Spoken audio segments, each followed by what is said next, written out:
When you think of the 80s, you probably think of Hall & Oates, synthesizers with tacky sound effects, cocaine, public safety announcements, and Bill Cosby not being a predator. But you also probably think about these two things, the audio cassette tape and the VHS tape. Two similar but iconic video formats for both audio and video.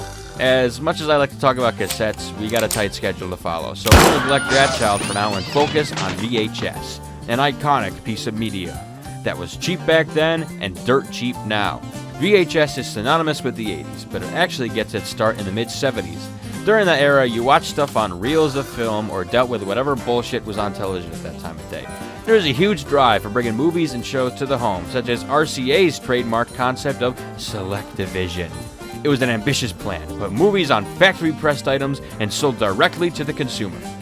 Unfortunately for them, they hired fucking morons, because rather than think with their heads, they thought, why don't you make it like vinyl? And made this piece of shit, the CED. We could talk about it another day, but all you need to know is that it's a clunky video disc with a caddy so you don't accidentally smudge up the surface with your grimy, slimy, oily, human hands and whatnot.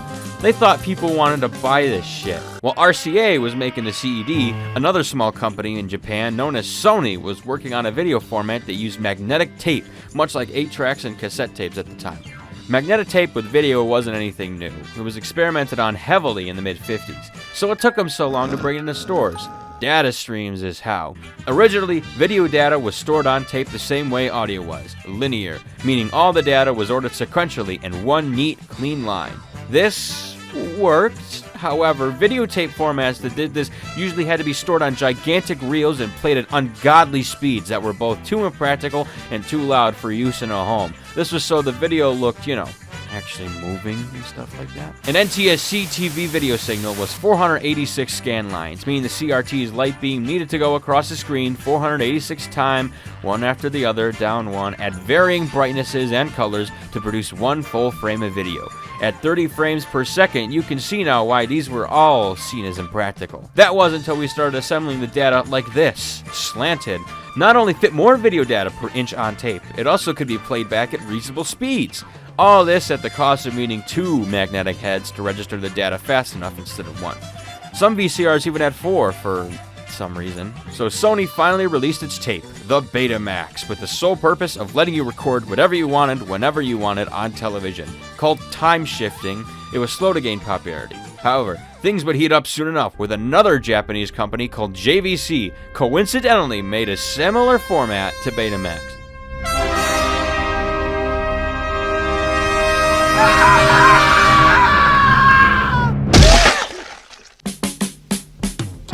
VHS is noticeably bigger than Betamax, meaning it could fit more tape and more content on every cassette. It was also a lot cheaper at the cost of quality. But quite honestly, when televisions at the time were fuzzier than your dementia-ridden grandfather at the old folks' homes, cataracts, this didn't matter that much.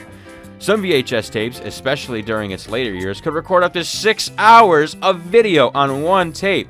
Granted, you had to compromise a lot more quality, but if you really wanted to, you could do it. This feud between Betamax and VHS was dubbed the Format Wars, which VHS swiftly won. Now, I might get some Betamaxers in my comments telling me how great Betamax was, and let me be the first to tell you, no one was buying a video cassette tape that looks like this. I mean, come on, there's dorky tech products, and there's Betamax tape dorky. Jesus Christ. Nobody cares.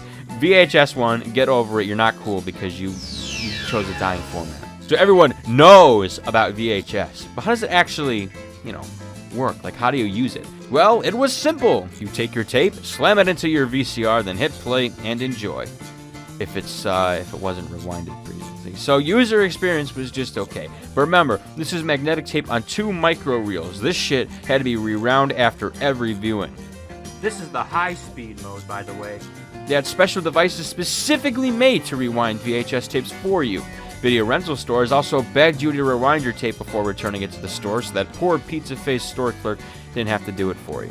Once it was all going, though, you finally had at-home demand video. Yeah, it's fucking Back to the Future. Big fucking deal. Well, later in its life we did, at least. VHS in its early days was like Betamax. It was intended for the user to record their own shows that aired on TV or something. Selling pre-mastered tapes with shows and movies on them was almost unheard of back in the day.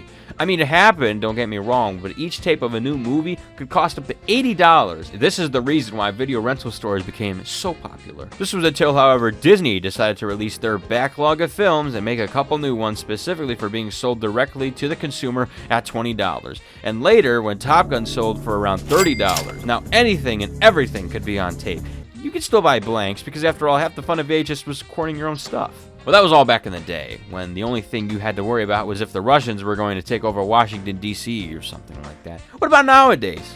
Well, it's a mixed bag, really. If you thought $20 for a VHS movie was cheap, then check out my collection. Sure, it's small, but if I had something comparable to this would have costed me maybe $250 back in the day. Nowadays, though, every single one of these tapes costed me a grand total of $1. Even the ones brand new, still in their saran wrap, untouched, virgin for life, is $2 at the most expensive. Hell, I think the most expensive thing I bought for VHS was my tape player at $5. You probably even saw the tag throughout the video. Now you may ask, why is such a revolutionary format so cheap?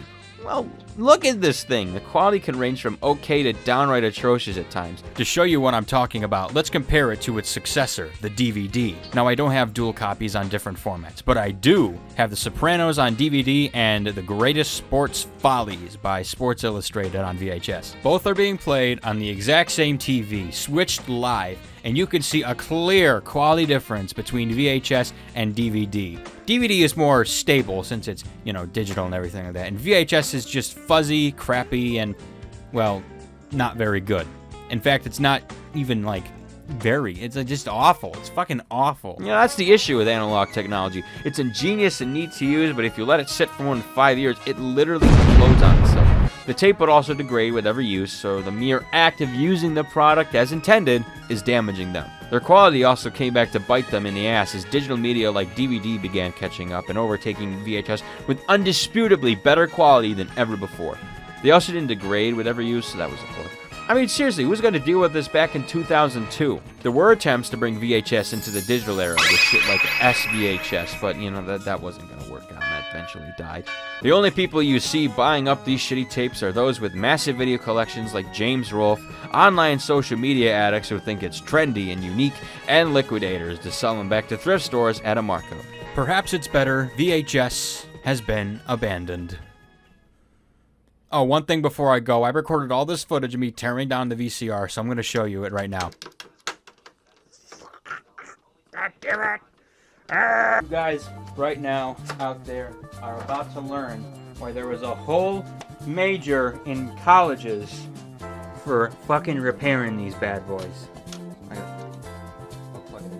This is the main read-write mechanism. You see these gears that brings the audio tape up from the cassette, like it goes underneath it, and then puts it onto this, called the read-write head. As you can see, it spins around. This mechanism right here is the exact reason why VHS was so freaking expensive back in the day. Over the years, they eventually got it down to be cheap and inexpensive, but the original ones were so complicated, you literally needed a PhD to repair them. This is all the video audio out circuitry. Now you see this big box right here? Well, if you look on the back, you'll see these metal tin tube things. That's actually RF out. Before televisions used composite, we used radio frequency and antennas, and it was really bad, and I don't want to get into all that. These are the gears that move everything. I'm sure they do something. Like, move stuff around, I guess. Okay, that's about it. Thanks, guys.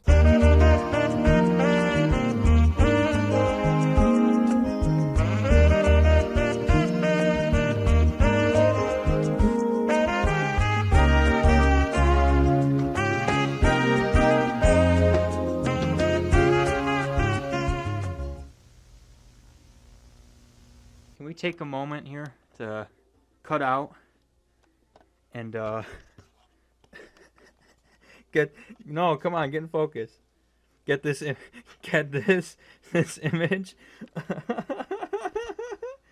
of Tony Soprano's mom. What the fuck? Why does she look like that? They look so gangster though. You gotta admit, they gotta look so gangster. All grouped together like that. You could say the same about these guys too, I guess. But it goes pretty hard, I must say.